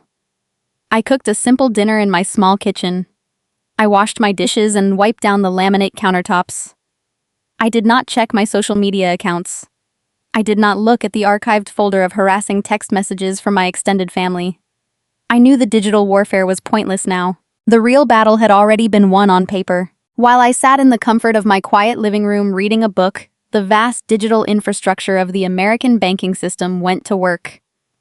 Financial institutions run their core processing batches in the deep, silent hours of the night. Machines talk to machines, reconciling ledgers, clearing checks, and executing automated directives while the rest of the world sleeps. At exactly 2 o'clock on Thursday morning, the automated security protocol at Southwest Heritage Bank reached Bianca and David Lennox in the digital queue. The system did not care about Quinceañera seating charts, imported silk linens, or social standing in the Scottsdale community. The algorithm only recognized a verified felony fraud affidavit tied to a specific social security number. The digital guillotine dropped with silent, ruthless efficiency. Every single debit card linked to the Lennox household was instantly deactivated. The available credit lines on their premium rewards cards were reduced to 0. Their joint checking account, their private savings reserves, and their emergency overdraft protections were locked behind an impenetrable federal security wall. The automated freeze cascaded through their entire financial ecosystem. The payroll direct deposits from my father's few remaining consulting clients were rejected and held in administrative limbo. The scheduled auto payment for their luxury vehicles and their exorbitant estate mortgage were canceled outright. But the most devastating consequence involved the outstanding paper checks. Bianca had spent the last 2 weeks writing 5-figure checks to high-end event vendors, believing the stolen trust funds would effortlessly cover the balances. The moment the clock struck 2, the bank's routing system flagged every pending transaction tied to that tainted account. The $15,000 catering deposit was voided. The check for the imported floral centerpieces was bounced back to the merchant bank. The payment for the custom beaded gown was rejected for insufficient and restricted funds. The financial ground beneath the Lennox household vanished entirely while they were sleeping in their custom beds. Back in my apartment, my cell phone chimed softly on the bedside table. I reached over and picked up the device in the dark. The screen illuminated my face with a pale blue glow. It was an automated notification from the secure client portal at Diego Vargas's law firm. The message was short and definitive. The fraud claim was officially active, and the asset freeze had been successfully executed by the institution. I read the notification twice. The heavy burden I had been carrying since Tuesday morning lifted from my shoulders, replaced by a profound sense of peace. My mother had worked her entire life to build that safety net for me. She had trusted that the legal system would protect her legacy when she could no longer protect it herself. Tonight, the system had finally worked. I set the phone down and walked into the kitchen. I filled the kettle with water and turned on the stove, listening to the gentle hiss of the heating element. I poured myself a cup of chamomile tea and stood by the window looking out over the quiet streets of my working-class neighborhood. The streetlights cast long, steady shadows across the pavement. I walked back to my bedroom and picked up my phone one last time. I pressed the power button, holding it down until the screen went black. I did not want to hear the frantic ringing that would inevitably start in a few hours. I climbed into my bed, pulled the covers over my shoulders, and closed my eyes. I fell into a deep, uninterrupted sleep, knowing that by sunrise the consequences of a $92,000 theft would finally meet the cold reality of bank compliance. Thursday morning arrived with bright and unforgiving desert sunlight. The digital clock on Bianca Lennox's bedside table reads 7 o'clock. She woke up feeling a profound sense of triumph. In exactly 48 hours, the ballroom doors at the Maricopa County Country Club would open, and she would finally cement her status at the pinnacle of Scottsdale society. She had spent her 20s clawing her way out of a modest, unremarkable neighborhood in Tucson, desperate to erase her middle-class roots. She married my father specifically to secure a lifestyle where price tags did not matter. For 15 years, she had carefully curated an image of effortless wealth, hiding her deep insecurities behind platinum cards and designer logos. The upcoming Quinceañera represented her ultimate crowning achievement. She had no idea that the federal government had already dismantled her entire financial reality 5 hours earlier. The logistics of a high-end social event require precision and capital. Final balances for premium vendors are always due upon delivery. Bianca scheduled her morning to handle these final transactions, driving her luxury SUV to a high-end florist boutique located in an upscale outdoor shopping promenade. The boutique specialized in rare imported blooms, the kind of store where prices were never listed on the displays. The air inside smelled richly of damp earth and crushed eucalyptus. A delivery van sat, idling by the loading dock in the back alley, packed with towering centerpieces of white orchids and blue hydrangeas destined for the country club. Bianca approached the marble checkout counter with her usual practiced grace. A young clerk with a pristine apron greeted her, pulling up the final invoice on a sleek tablet. The remaining balance for the floral arrangements totaled $3,000. Bianca did not blink at the cost. She reached into her leather purse and retrieved her primary platinum debit card, the one linked directly to the joint checking account she shared with my father. She inserted the chip into the card reader, expecting the familiar approving chime. The machine processed the request for 3 seconds. Then it emitted a sharp, discordant beep. The digital screen flashed a bright red message. Declined. Bianca felt a brief, fleeting flutter of annoyance. She assumed the bank had placed a routine security hold due to the high volume of event-related spending over the past few days. She offered the young clerk a practiced, breezy laugh, shaking her head as if the situation were a quaint inconvenience. She smoothly explained that large parties always trigger overzealous fraud algorithms, and promised to use a different payment method. She returned the debit card to her wallet and pulled out a premium rewards credit card. This specific card carried a limit high enough to purchase a small car. She inserted the metal card into the terminal with a confident flick of her wrist. The machine whirred again. The discordant beep echoed through the quiet boutique. The red text appeared once more. Declined. Action required. The breezy smile froze on Bianca's face. A cold, unsettling sensation began to crawl up the back of her neck. She pulled the card out and wiped the metal chip on her silk blouse, blaming dust on the reader, and inserted it a third time. The result was instantaneous. The terminal rejected the transaction before the screen even finished loading. The young clerk shifted uncomfortably behind the marble counter. The professional deference in the clerk's eyes slowly morphed into something else. It was thinly veiled pity. Bianca hated pity more than any other human emotion. Pity meant you were beneath someone else. The clerk quietly explained that the system was returning a hard block code, meaning the issuing bank had frozen the line of credit entirely. Until the $3,000 balance cleared, the boutique could not release the floral arrangements. The delivery van idling in the alley would not be permitted to leave the loading dock. The custom orchids were effectively being held hostage. Bianca demanded the clerk run a third card, her voice rising in pitch, shedding the polished country club persona. Before she could retrieve another piece of plastic from her wallet, her smartphone began ringing from the depths of her purse. She pulled the device out and glanced at the caller ID. It was the general manager of the country club. Bianca felt a surge of relief, assuming he was calling to finalize the evening timeline. She needed a distraction from the humiliating scene at the florist counter. She stepped away from the register, turned her back to the clerk, and answered the call using her most charming, authoritative tone. The venue manager did not return her pleasantries. His voice sounded tight-clipped and deeply alarmed. He informed her that the accounting department had just contacted him regarding the deposit for the grand ballroom.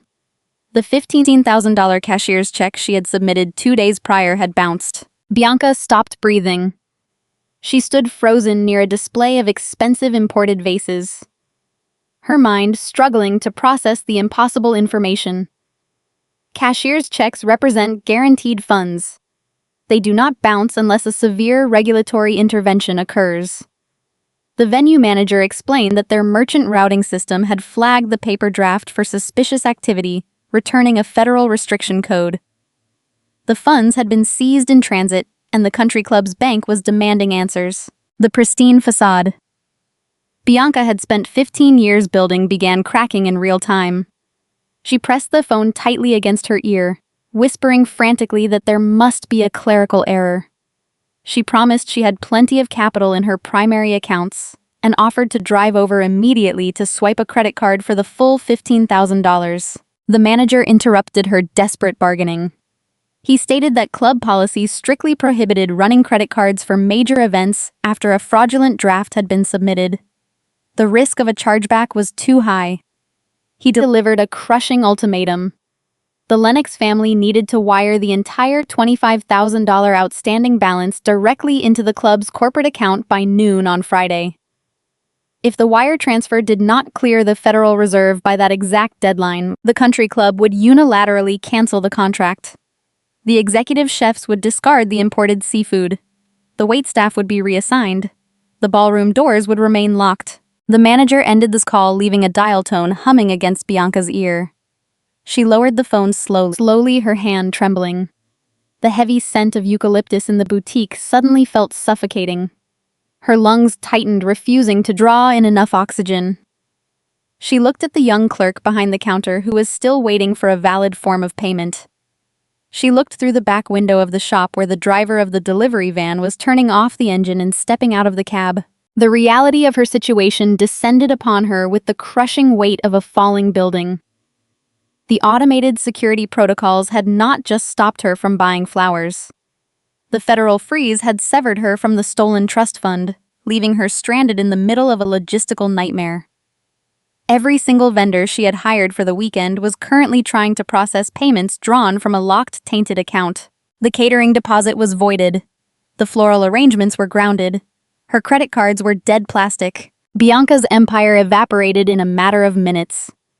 She had committed a felony to protect her social standing, believing that the stolen money would shield her from the embarrassment of financial ruin.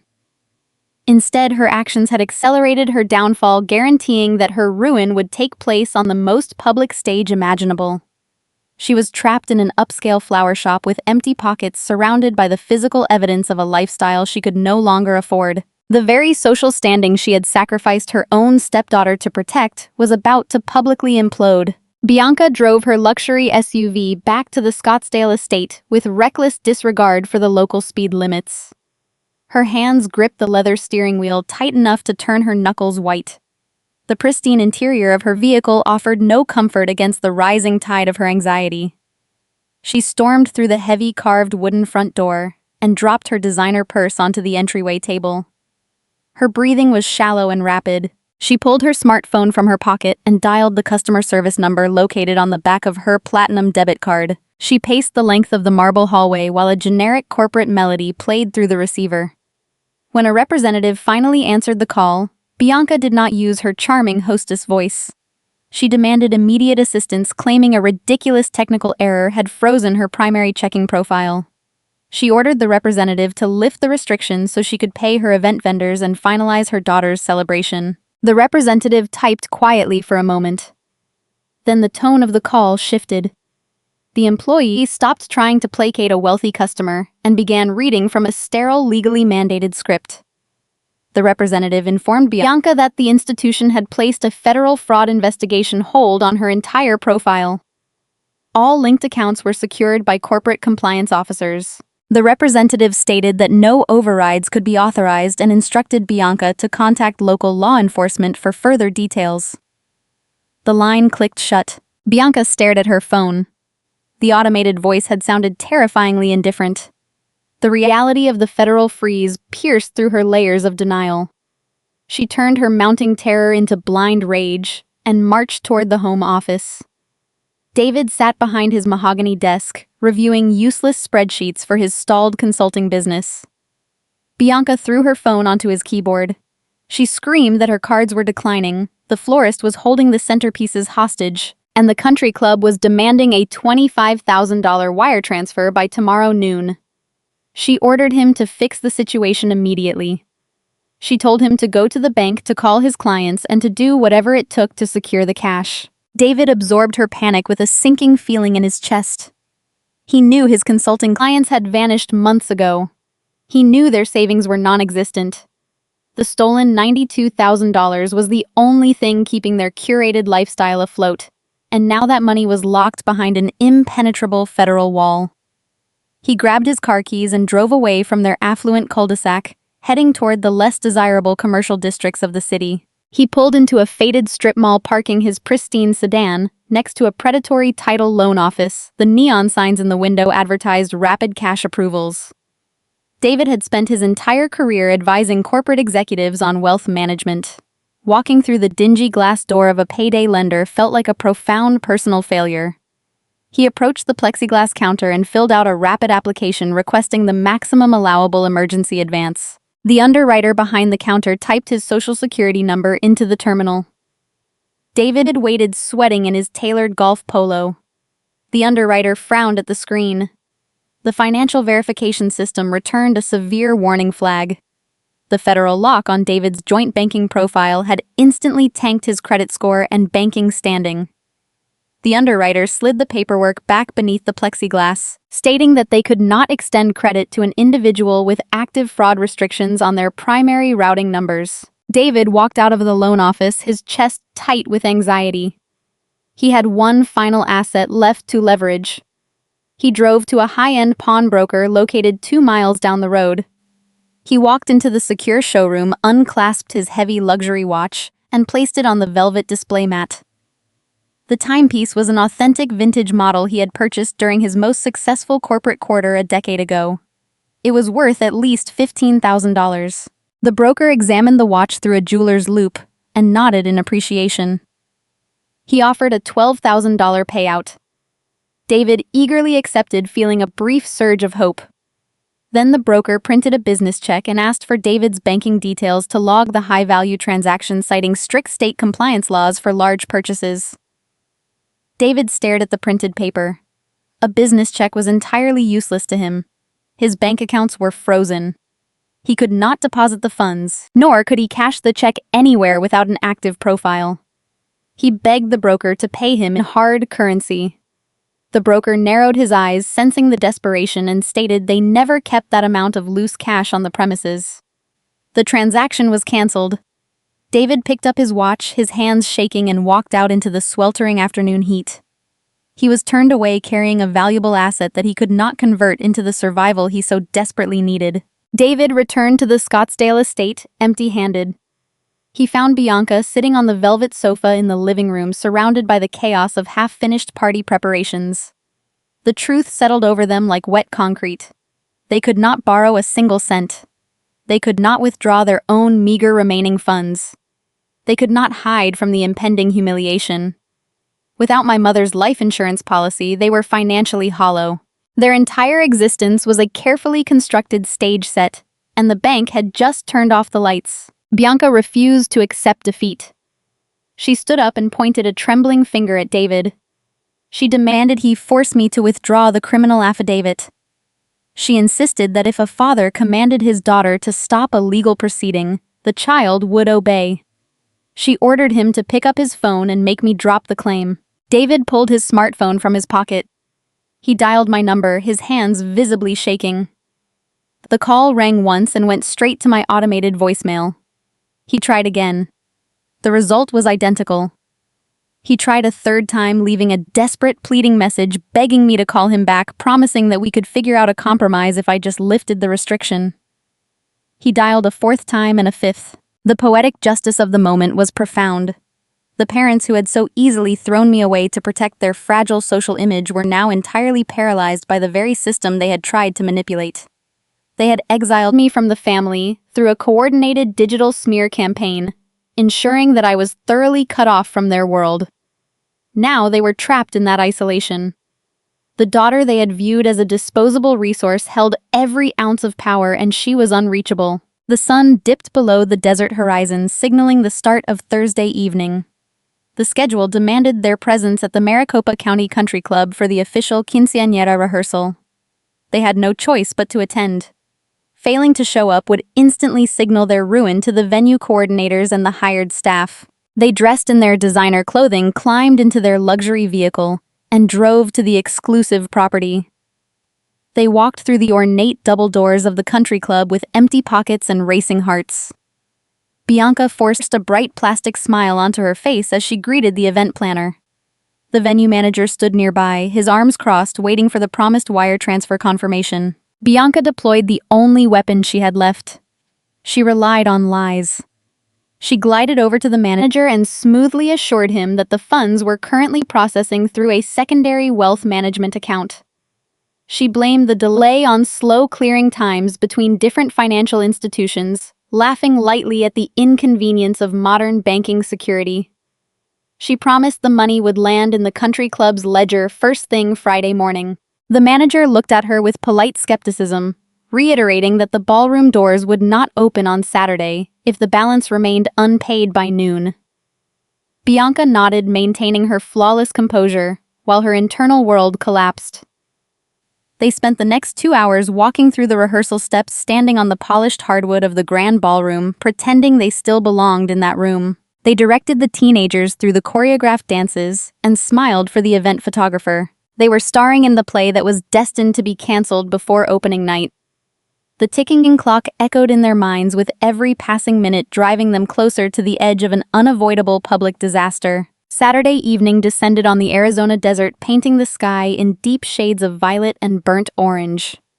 The parking lot of the Maricopa County Country Club was a sea of luxury vehicles attended by valets in crisp white shirts. I arrived just as the sun dipped below the horizon, feeling a strange, detached calm settling over my shoulders. I did not wear sequins, imported silk, or designer heels. I chose a simple, understated navy dress, a practical garment purchased off a department store rack years ago. I walked through the towering glass doors of the venue and slipped into the grand ballroom undetected, blending into the shadows while the rest of the attendees clamored for the spotlight. The visual scale of the event was staggering. 300 guests filled the cavernous room, seated at round tables draped in pristine white linen. The floral centerpieces, the ones Bianca had narrowly secured through desperate and empty promises, towered over the crystal glassware, filling the air with the heavy scent of orchids. I bypassed the premium seating near the dance floor and found an empty chair at a small overflow table situated in the very back corner, right next to the kitchen service doors. From this vantage point, I had a clear, unobstructed view of the entire social battlefield. I sat quietly and watched my aunts, uncles, and cousins mingle under the glowing chandeliers. These were the same relatives who had spent the entire week flooding my phone with blistering voicemails and toxic text messages demanding my submission to the family matriarch. Aunt Carmen wore an ostentatious silver gown, holding a champagne flute and laughing loudly with a group of local politicians. My cousins posed for professional photographs, showing off their expensive hairstyles and custom jewelry. They believed they were attending the social event of the season, cementing their high status in the neighborhood hierarchy. They had no idea they were sitting inside a financial house of cards that was currently collapsing under its own weight. At the front of the room, Bianca held court near the head table. She wore a frozen, terrified smile that did not reach her eyes.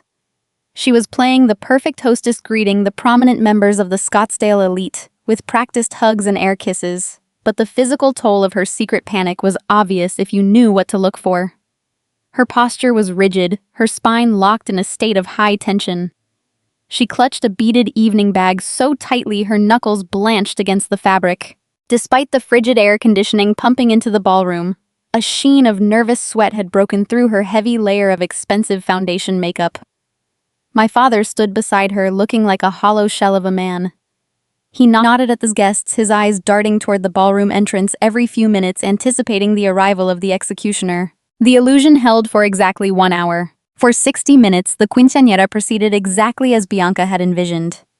The hired string quartet played classical music during the cocktail reception. Waiters in black ties circulated through the crowd with silver trays of expensive hors d'oeuvres. Marisol made her grand entrance stepping into the ballroom in her sprawling custom-beaded gown imported from Mexico City. The crowd gasped and applauded, pulling out their smartphones to capture the spectacle. She twirled under the spotlight, the heavy crystal embroidery. Catching the light, oblivious to the fact that her dress was funded by a stolen legacy and a forged signature, the event planner signaled for the guests to take their seats. The timeline dictated that the traditional father-daughter dance would take place before the main courses were served. A popular local DJ stationed on a raised platform near the dance floor adjusted his soundboard and lowered the house lights, creating an intimate atmosphere. A soft, sentimental ballad began to play through the towering professional speakers. My father walked onto the polished hardwood, extending his trembling hand to Marisol. Then the music abruptly stopped. It did not fade out gracefully. It cut off with a sharp, jarring pop of static. The sudden silence in the cavernous ballroom was deafening. 300 people stopped talking, turning their heads toward the stage. On the raised platform, the DJ pulled off his headphones. He did not reach for a microphone to announce a technical difficulty. Acting on direct orders whispered to him moments earlier by the venue staff, he began breaking down his equipment. He unspooled the heavy audio cables, zipped them into a canvas bag, and physically lifted one of his large speakers off its metal stand. Marisol stood in the center of the dance floor, her arms still raised, looking around in utter confusion. Near my table in the back corner, the heavy wooden service doors swung open. A line of catering, carrying large silver trays loaded with prime rib and roasted vegetables, abruptly halted in the threshold. The head banquet captain raised his hand, signaling the waiters to turn around. The staff marched back into the kitchen, taking the expensive main courses with them. The doors clicked shut, locking the food away from the hungry guests. A confused, murmuring silence washed over the crowd. Aunt Carmen lowered her champagne flute, her brow furrowed in deep annoyance. The guests began whispering to one another, shifting uncomfortably in their seats. The curated wealthy facade was fracturing in real time, exposing the hollow reality underneath. The venue manager emerged from the side hallway. He did not look apologetic, and he did not attempt to be discreet. He marched straight down the center aisle of the ballroom, his hard leather shoes echoing against the floorboards. He bypassed the confused guests and walked directly up to Bianca and David, who were standing frozen near the edge of the dance floor. The manager did not lower his voice to spare their feelings. He spoke with the carrying projection of the man who had been lied to and intended to collect his due. "Mr. and Mrs. Lennox," the manager said, his words echoing across the silent room. "The deadline for your wire transfer passed 5 hours ago. We have not received a single cent of the outstanding $25,000 balance. Our corporate accounting department was just notified by your issuing bank that the initial cashier's check you provided was drawn on an account currently flagged for severe financial fraud." The collective gasp from the 300 guests sucked the air out of the room. The word fraud hung over the ballroom like a physical weight heavier than the crystal chandeliers.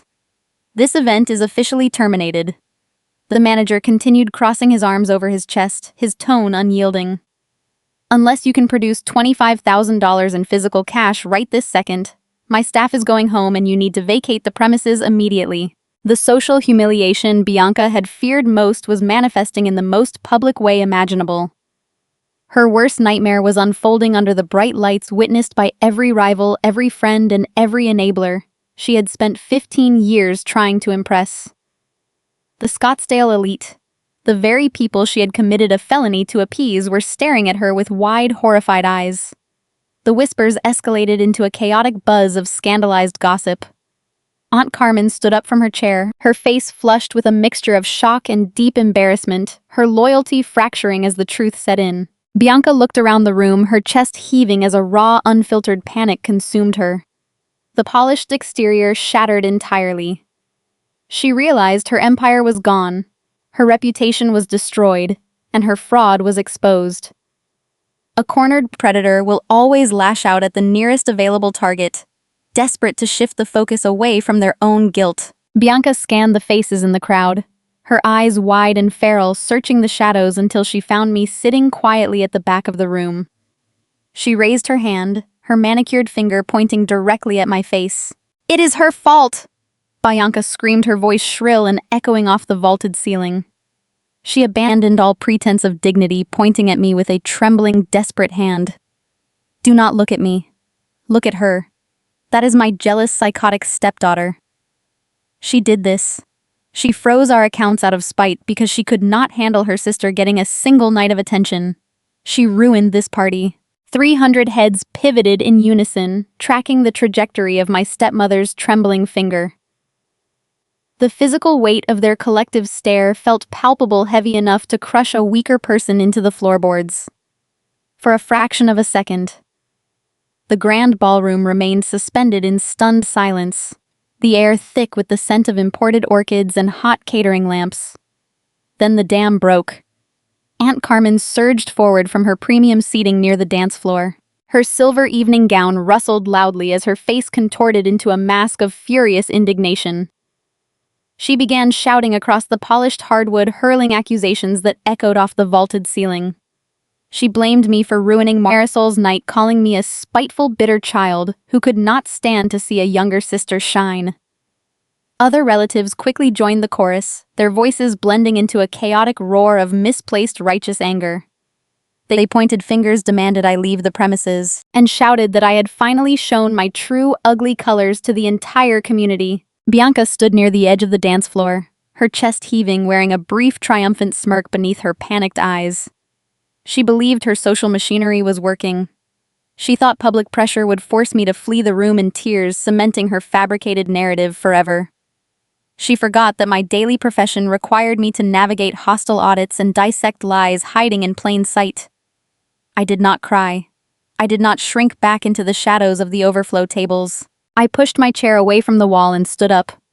I smoothed the skirt of my simple navy dress, letting the fabric fall neatly into place. I picked up my purse, opened the clasp, and retrieved the thick manila folder I had carried since Tuesday afternoon. I stepped out from the dark corner and began walking down the center aisle. The distance between the back wall and the head table stretched out before me, but my pace remained steady and unhurried. The shouting began to falter as I advanced. The relatives who had been screaming insults moments earlier suddenly found their voices catching in their throats, unsettled by my calm demeanor. The crowd parted instinctively, stepping back to clear a path, sensing a shift in the atmosphere they did not understand. The only sound left in the cavernous space was the steady rhythm of my sensible shoes striking the hardwood floor. I walked past the abandoned DJ booth, where the audio cables lay coiled like dead snakes. I passed the deserted catering stations where the silver warming trays sat empty. I approached the front of the room, stopping directly in front of the head table. A towering, multi-tiered quinceañera cake sat untouched on the table, covered in intricate fondant roses and edible silver leaf. I placed my manila folder right next to the extravagant dessert, resting it flat on the imported white silk linen. The venue manager stood nearby, his arms crossed, watching the unfolding scene with narrowed, calculating eyes. Bianca shrank back a half step, her triumphant smirk dissolving into raw, unvarnished terror. The folder looked ordinary, but she knew exactly what it contained. I looked directly into her frantic eyes and spoke. I did not yell to be heard over the lingering murmurs. I projected my voice clearly and evenly, ensuring the acoustics of the ballroom carried every single syllable to the furthest corners of the room. I didn't freeze your accounts, Bianca, I said, letting the words hang in the frigid air conditioning. The federal government did. A collective gasp rippled through the assembled guests. I reached out and opened the cover of the folder. I pulled out the stack of documents, the brass certification stamps glinting under the crystal chandeliers. I picked up the altered medical power of attorney and the 6 cashier's check receipts, holding them up so the stark black ink was visible. I turned away from my stepmother and addressed the venue manager, Aunt Carmen, and the hundreds of guests who had spent the week demanding my submission. My stepmother forged legal documents to steal $92,000 from my late mother's life insurance trust to pay for this party. I announced, my tone ringing with clinical precision. She altered a revoked notary seal, walked into a local bank branch, and drained a vested account intended for my future. The bank flagged her transactions for felony wire fraud and identity theft. That is why the catering deposit bounced. That is why the florist refused to release the centerpieces. She funded this entire celebration with stolen money, and the authorities have seized her assets. The silence that followed was suffocating. The guests stared at me, their mouths parted in shock, trying to reconcile the elegant hostess with the word felony. Aunt Carmen took a hesitant step forward, shaking her head, struggling to process a reality that contradicted everything she had believed. I did not ask her to take my word for it. I separated the first withdrawal slip from the stack and slid it across the smooth surface of the head table. The paper came to rest right in front of Carmen. "Look at the endorsement line," I instructed her, keeping my voice steady. Carmen leaned over the table, her eyes scanning the forged ink. She saw the crude attempt to trace my name. She saw the distinctive theatrical loop on the letter L. She knew that exact handwriting. She had received countless holiday cards, thank you notes, and dinner invitations signed with that identical sweeping stroke. The undeniable proof stared back at her, carrying the weight of a federal crime. The psychological warfare Bianca had waged all week evaporated in a matter of seconds. The gaslighting dissolved, burned away by the harsh light of undeniable paperwork. The aunt who had called me a spoiled brat raised her head, her face pale, and looked at Bianca with profound, naked horror. The rest of the enablers followed her gaze, the realization rippling outward through the crowd. The woman they had swaddled in sympathy was a predator, and they had been drinking champagne purchased with a dead woman's legacy. I turned my attention to the man standing beside Bianca. My father remained rooted to the polished floorboards. His shoulders slumped, his eyes fixed firmly on the ground. He had known about the forgery. He had known about the impending disaster, and he had chosen to stand there in his tailored suit, hoping a miracle would save him from the consequences of his own cowardice. He had asked me to accept a $500 check to subsidize this illusion, and now the illusion was shattered. I looked at his bowed head and felt nothing but a hollow, echoing detachment. I left the certified copies resting on the silk table linen. A permanent record of the truth for anyone who wanted to read them. I closed the empty manila folder, turned my back on the head table, and walked back down the center aisle. No one shouted at me. No one blocked my path. The guests simply watched me leave, standing frozen in the ruins of the reality I had just dictated. The sound of the heavy ballroom doors closing behind me did not mark the end of the evening for the guests I left behind. Word reached me later through the unavoidable grapevine of our local community. Once I walked out, the venue manager signaled the remaining staff to turn on the harsh overhead maintenance lights. The flattering amber glow of the crystal chandeliers vanished, exposing the room in stark, unforgiving brightness. Without music, without food, and without the illusion of wealth to hold the event together, the social contract evaporated. The exodus began slowly, and then accelerated into a humiliating retreat. Aunt Carmen was the first to gather her evening bag and walk toward the exit, refusing to look at my father or my stepmother. The other guests followed her lead. 300 members of the Scottsdale elite filed out of the grand ballroom in a hushed, unified crowd. They avoided eye contact, stepping around the abandoned audio equipment, whispering about the forged documents and the stolen trust fund. Bianca stood near the untouched, extravagant cake, watching her carefully constructed empire dissolve into a public spectacle. The social standing she had committed a felony to protect was gone, forever replaced by irreversible scandal. I spent the remainder of my weekend in the quiet sanctuary of my apartment. I did not monitor social media, and I did not answer any phone calls from unrecognized numbers. I drank my coffee, read my books, and allowed the adrenaline of the past few days to finally leave my system. By Monday morning, the relentless machinery of the financial sector resumed its normal operations. I sat at my desk at the clinic auditing a routine batch of patient files when my cell phone vibrated. The caller ID displayed the law offices of Diego Vargas. I answered the call, and Diego delivered the news with his signature crisp professionalism. The corporate security division at Southwest Heritage Bank had concluded their expedited internal review. Because I had filed the formal criminal fraud affidavit and provided the certified copies of the altered power of attorney, the fraud insurance policy was triggered. The institution acknowledged their regulatory failure in accepting a doctored notary seal. Diego informed me that a new heavily secured account had been opened in my name alone, bypassing all legacy software systems. He confirmed that the full sum of $92,000 had been restored and successfully wired into the new profile. The money my biological mother had saved for my future was back where it belonged. The financial theft was erased, leaving me whole. However, the consequences for the woman who stole the funds were only just beginning. The bank did not view the return of my money as the end of the matter. Financial institutions possess zero tolerance for individuals who exploit their systems and forge legal documents. Acting on my sworn affidavit, the bank submitted their findings to the regional authorities. Law enforcement does not send polite warnings for felony identity theft and wire fraud. Later that week, officers arrived in the sprawling Scottsdale estate. They did not care about the imported vases or the pristine circular driveway. Bianca was formally arrested and taken into custody. The local news outlets, always hungry for a scandal involving the affluent neighborhoods, picked up the story of the ruined celebration and the pending federal charges.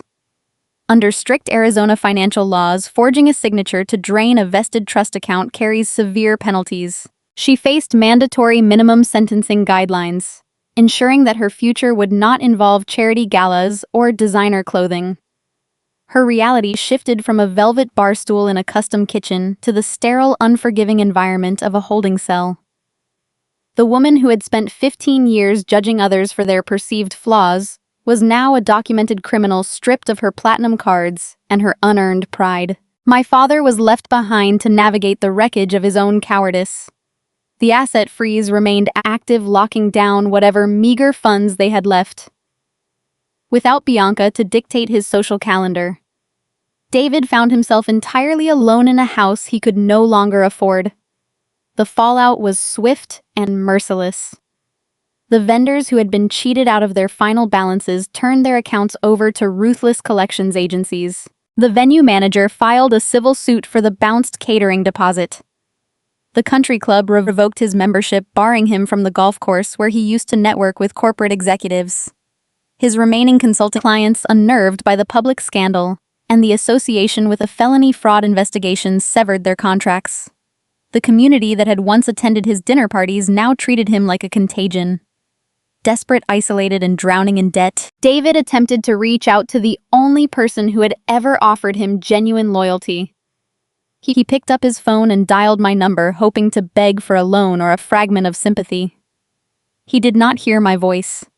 He heard a sterile automated carrier message, informing him that the number he had dialed was disconnected and no longer in service. I had severed the final line of communication, leaving him to face the silence he had chosen. The script of my life shifted focus, moving far away from the toxic dynamics of Maricopa County. 6 months passed, bringing the cool, crisp air of an Arizona winter. I transferred my medical records job to a smaller, specialized clinic located in the high desert. The landscape here featured towering red rock formations and vast open skies, offering a sharp contrast to the crowded, status-obsessed streets of Scottsdale. On a bright Tuesday morning, I sat in a sunlit office belonging to a local title company. The room smelled of fresh coffee and polished wood. A stack of paperwork rested on the conference table in front of me. These documents were not forged withdrawal slips or altered medical forms. They were the closing documents for a beautiful, modest home in Sedona. The escrow officer smiled and handed me a heavy brass pen. I read through the deed, verifying the property lines and the final purchase price.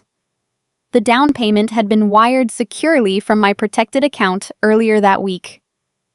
I held the pen and placed the tip against the dotted line. I signed my name with a steady hand. My signature was authentic, featuring the sharp angles and the distinct loop on the letter L that belonged only to me. I used my mother's money exactly as she had intended when she drafted that life insurance policy.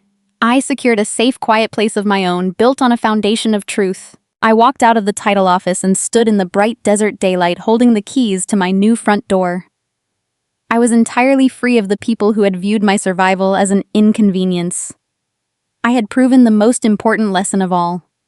The ultimate revenge does not involve screaming in a crowded ballroom or fighting for dominance in a broken family. The ultimate revenge is quietly securing your own future in the daylight, leaving the shadows far behind. When we look back at the wreckage of the Lennox family, it is easy to see a dramatic tale of financial fraud, a stolen trust fund, and a satisfying legal checkmate. But if we pause, taking a step back to view this story through a more mindful, spiritual lens, the narrative of Paloma and her family transforms into something far more profound. It becomes a harrowing mirror, reflecting the deep suffering born from greed, delusion, and our desperate human habit of clinging to superficial masks. For parents navigating the modern American landscape, a fast-paced society that aggressively glorifies success, wealth, and status, the Lennox family serves as a chilling cautionary tale. We live in a culture where peer pressure does not end in high school. It simply moves to the suburbs, the country clubs, and the PTA meetings. The pressure to present a flawless, thriving traditional family is immense. Yet this story whispers a fundamental truth: to raise healthy, well-adjusted children, parents must first look inward. We must cultivate and repair our own minds. We must build our parenting on three core, unshakable roots: morality, wisdom, and inner strength. Let us first reflect on morality and the dangerous lie that love can be built on a foundation of deceit. In the story, Bianca justifies stealing Paloma's future to fund an extravagant quinceañera for her biological daughter Marisol. She hides behind the sacred banner of family and a mother's love to mask her own insatiable greed and vanity. As parents, it is our natural instinct to want to give our children everything, to shield them from disappointment and drape them in joy. But what is the true cost of that joy? Morality is the greatest inheritance we can ever leave our children, far outweighing the transient thrill of a country club gala or an expensive beaded gown. When a mother or father compromises their ethics, resorts to lies, or exploits another person to compensate their own child, they are not showing love. They are planting a highly toxic seed that will eventually bear poisonous fruit. Emotional awareness means recognizing how our actions impact everyone in our home, ensuring that our parenting is guided by fundamental fairness. Bianca's blatant disregard for Paloma's well-being was a gross violation of that fairness. We must teach our children that true respect from the world is earned through strength of character, not through the staggering totals of luxury receipts. This brings us to the second root: wisdom, and the necessity of seeing through the hollow illusions of fame and materialism. America has long been idealized as the land of dreams, but it is also a landscape where people are easily swept into a merciless vortex of consumption. David and Bianca allowed themselves to become bound to the judgments of the Scottsdale elite. They were so terrified of the neighborhood's gaze, so petrified of losing their perceived social ranking, that they were willing to commit federal crimes just to maintain the illusion of wealth. From a spiritual perspective, true wisdom begins with recognizing impermanence. Money, social prestige, and the fleeting flatteries exchanged over catering trays are nothing more than soap bubbles, shimmering and beautiful for a second, but incredibly fragile and entirely hollow at their core. A wise parent possesses the emotional awareness to differentiate between authentic happiness and shallow vanity. When parents cultivate this wisdom, they protect their children from becoming victims of these artificial values. If Bianca and David possessed true wisdom, they would not have allowed young Marisol to measure her self-worth by the crystal embroidery on her dress. But seeing the truth requires the third and perhaps most difficult root: inner strength, which is the raw courage to face reality. The character of David stands as a tragic monument to cowardice. He knew his wife was committing a crime. He knew his consulting business was failing and his finances were in ruins. Yet he lacked the fortitude to look his reality in the eye. Instead, he chose to crush his older, vulnerable daughter, attempting to buy a fake temporary peace for himself. Life is inherently filled with adversity. Experiencing a business failure or a financial crisis is a normal, deeply human experience. The resilience required in a traditional family structure is not the ability to aggressively hide one's weaknesses. True inner strength is the courage to admit when we have stumbled. A parent with genuine grit will look their child in the eye and say, "Our family is going through a difficult time right now, and we are going to have to live more simply." The honesty required to speak those words demands a formidable amount of internal power. We must be brave enough to say no to unreasonable demands, protect what is right, and take accountability for our mistakes. David's true failure was not that he lost his money, it was that he lost his courage. When we weave these three roots together, we arrive at a timeless principle: we must cultivate ourselves before we can lead our families. Paloma's journey is a striking reminder that the greatest revenge is not found in screaming matches, public humiliation, or destroying the people who hurt you. The ultimate victory is protecting your own purity, holding fast to your boundaries, and stepping quietly into the daylight. Do not attempt to manufacture a perfect life for your children by trading away your conscience. Do not let the relentless pace of American society convince you that your worth is tied to your zip code. Start by repairing your own inner world. When a parent's mind is at peace, untethered from the exhausting demands of greed and envy, they will naturally possess the wisdom to guide the morality, to set a profound example, and the inner strength to protect the true, enduring values of their family. This internal fortitude is the only reliable lifeboat we can offer our children in a world overflowing with chaotic tides. Stories like Paloma's remind us that the darkest family secrets always eventually meet the harsh light of day, and that true dignity is found in how we choose to stand in that light. If you found yourself reflecting on your own boundaries, your own family dynamics, or the quiet burdens you carry, you are not alone.